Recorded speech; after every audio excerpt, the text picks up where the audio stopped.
Hello students, I am Mukta Jain. Today we are going to start chapter breathing and exchange of gases.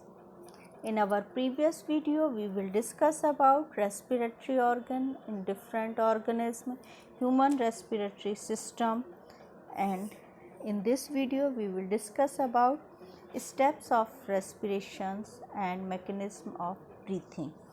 Firstly, we will discuss about step of respiration. Breathing, in which oxygen rich atmospheric air is diffused in and carbon dioxide rich alveolar air is diffused out. Oxygen जो है atmosphere की उसको diffuse करना breathing की process से अंदर लेना, और कार्बन डाइऑक्साइड जो है एल्वोली की उसको डिफ्यूज़ करना बाहर. Diffusion of gases across alveolar membrane, और ये डिफ्यूज़न की जो प्रोसेस होती है वो एल्वोलर मेम्ब्रेन के द्वारा होती है. Transport of gases by blood, और ये जो गैसेस हैं ऑक्सीजन इनहेल करना और कार्बन डाइऑक्साइड एक्सेल करना, ये ट्रांसपोर्ट होती हैं ब्लड के द्वारा. Diffusion of oxygen and carbon dioxide between blood and tissue, और ऑक्सीजन और कार्बन डाइऑक्साइड का डिफ्यूज़न होता है ब्लड एंड टिश्यूज़ के बीच में. Utilization of oxygen by cell to obtain energy, और ऑक्सीजन यूज़ होकर रेस्पिरेशन की जो प्रोसेस हम बोलते हैं यूज़ होती है, ऑब्टेन होती है एनर्जी, एंड रिलीज़ होती है कार्बन डाइऑक्साइड, जिसको हम सेल्यूलर रेस्पिरेशन बोलते हैं. तो सेल्यूलर रेस्पिरेशन में ऑक्सीडेशन ऑफ फूड मटेरियल, और जिससे कार्बन डाइऑक्साइड और एनर्जी और वाटर मॉलिक्यूल्स रिलीज होगा. ये हुआ steps of respiration. Now next is mechanism of breathing. Breathing की मैकेनिज्म जो होती है इन्वॉल्व होती है इंस्पिरेशन एंड एक्सपिरेशंस में. During inspiration atmospheric air is drawn in, and during expiration alveolar air is released out. Inhale करी जाएगी एटमॉस्फेरिक एयर और एल्वोलर से कार्बन डाइऑक्साइड आउट की जाएगी. Movement of air in and out take place due to difference in pressure gradient, और ये जो होता है एयर इन और आउट होने का वो प्रेशर ग्रेडियंट की वजह से होता है, मतलब हाई से लो की तरफ. एटमॉस्फेयर में ऑक्सीजन का ग्रेडियंट ज़्यादा है तो वह हाई कॉन्सेंट्रेशन से लो की तरफ मूव होगी, और अंदर कार्बन डाइऑक्साइड का प्रेशर ज़्यादा है तो वो बाहर की तरफ मूव होगा. Inspirations occur when pressure inside the lungs is less. The expirations occur when pressure is more in lungs than outside. Expirations कब होगा? जब अंदर प्रेशर कम होगा. More in lungs than outside, outside से लंग्स का प्रेशर जो रहेगा, pressure is more in lungs में ज़्यादा, बाहर की अपेक्षा कम. तो कार्बन डाइऑक्साइड का प्रेशर अंदर ज़्यादा है और बाहर कम है, इसलिए वो एक्सेल कर दी जाती है एटमॉस्फेयर में. The diaphragm and external and internal intercostal muscles between the ribs help in developing pressure gradient due to the change of volume, और इस प्रेशर ग्रेडियंट जो होता है वो आपका हेल्प करता है इस प्रोसेस में. डायफ्राम जो लंग्स को सपोर्ट करते हैं, इंटरनल और एक्सटर्नल इंटरकोस्टल मसल्स जो होती हैं, जो रिब्स केज जो रहती हैं लंग्स को प्रोटेक्ट करने के लिए, वो ये प्रेशर ग्रेडियंट को, वॉल्यूम को चेंज करने में हेल्प करती हैं. This is the mechanism of breathing. इसके अलावा the contraction of intercostal muscles, जब ये कॉन्ट्रैक्ट होंगी, lifts the ribs and sternum causing an increase in volume of thoracic cavity that result in decrease in pressure than the atmospheric pressure. This cause inspiration.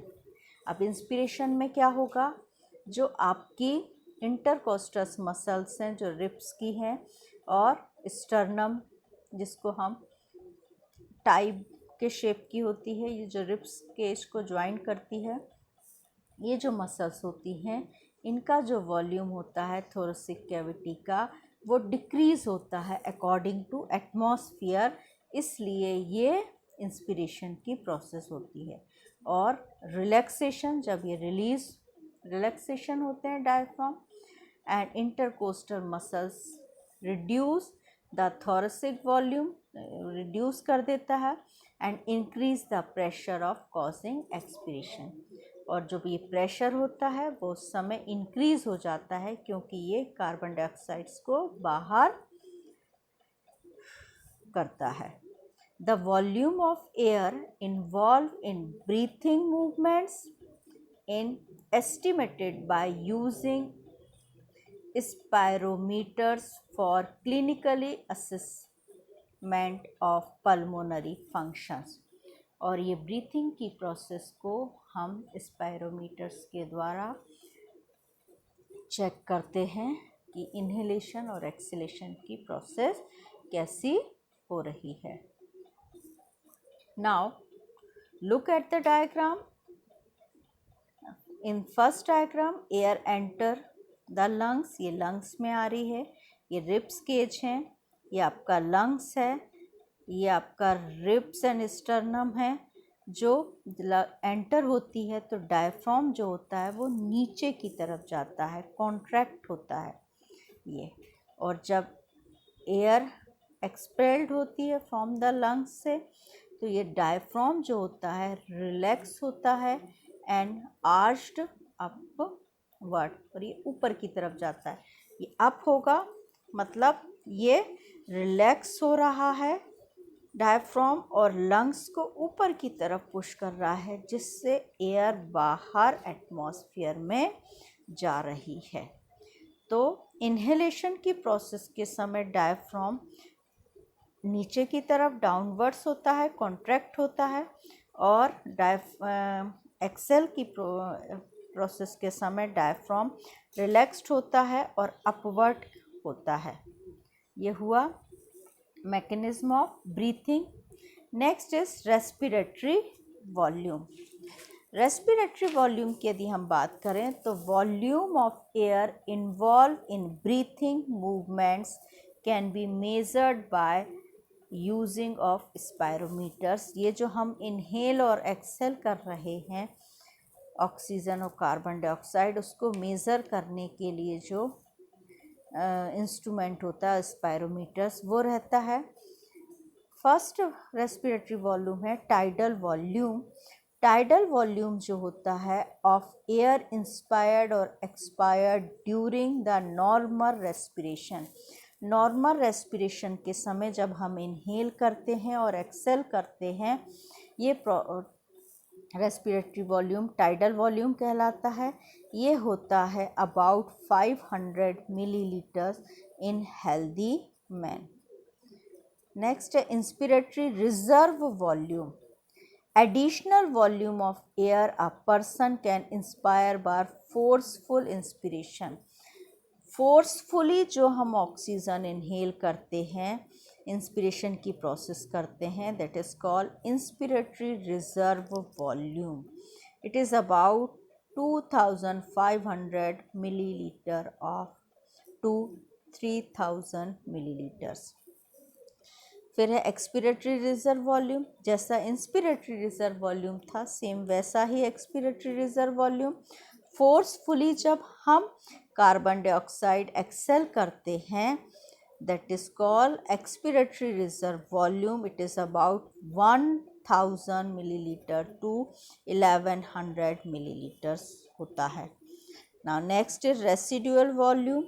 Forcefully जब हम inhale और Excel की process करने के बाद forcefully हमने inhale किया, forcefully हमने जब एक्सेल किया, उसके बाद भी लंग्स में कुछ वॉल्यूम बच जाता है, वो कहलाता है आपका रेसिड्यूअल वॉल्यूम, और ये होता है about 1100 millilitre to 1200 millilitre.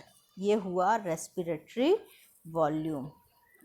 Now next is respiratory capacity या pulmonary capacity. When two or more of the respiratory volume are considered together, pulmonary capacity are obtained. जब दो या दो से अधिक रेस्पिरेटरी वॉल्यूम्स को हम एक साथ मिलाते हैं तो वो पल्मोनरी कैपेसिटी कहलाती है। फर्स्ट है इंस्पिरेटरी कैपेसिटी। इंस्पिरेटरी कैपेसिटी होती है जो हमारा नॉर्मल टाइडल वॉल्यूम है, नॉर्मल इंस्पिरेशन और एक्सपिरेशन की प्रोसेस है, that is called tidal volume. और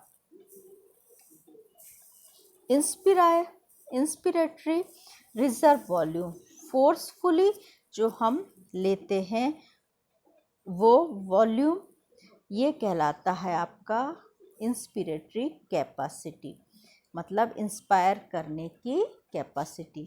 नेक्स्ट है एक्सपिरेटरी कैपेसिटी, जिसमें टाइडल वॉल्यूम नॉर्मल हम जो इनहेल एक्सेल कर रहे हैं, उसके अलावा फोर्सफुली जो हम एक्सेल कर रहे हैं वो कहलाता है हमारा, उनका जो टोटल होगा वो कहलाता है एक्सपिरेटरी कैपेसिटी।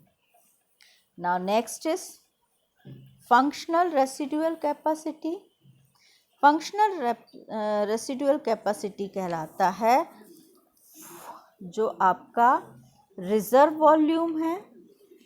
रिजर्व वॉल्यूम आपका मतलब फोर्सफुली एक्सेल करने के बाद भी लंग्स में जो वॉल्यूम बच गया, that is called residual volume. वो और फोर्सफुली आपका एक्सपायर किया रिजर्व वॉल्यूम, वो उसकी जो टोटल होगा वो कहलाता है फंक्शनल रेसिडुअल कैपेसिटी। नेक्स्ट होती है vital capacity. Maximum volume of air a person can breath in after a forceful expiration.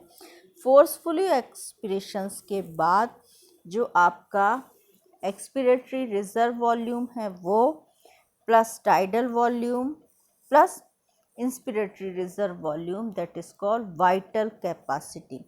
Forcefully inhale करना, फोर्सफुली एक्सेल करना और जो नॉर्मल हमारा है रेस्पिरेटरी वो प्रोसेस, वो सब मिलकर होती है vital capacity. Now next is total lung capacity. Total number of air accommodated in lung at the end of forced inspiration। Forcefully हम इंस्पायर कर रहे हैं, रिजर्व वॉल्यूम जो बच रहा है हमारे लंग्स में वो